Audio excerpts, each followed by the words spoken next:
Adobong chicken feet na may ampalaya.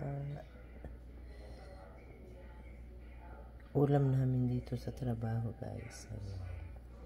Si ate ang nagluto.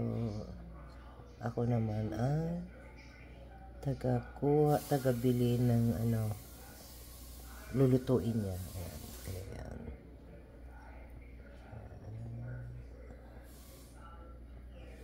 Ayan. Sarap. Mainit pa.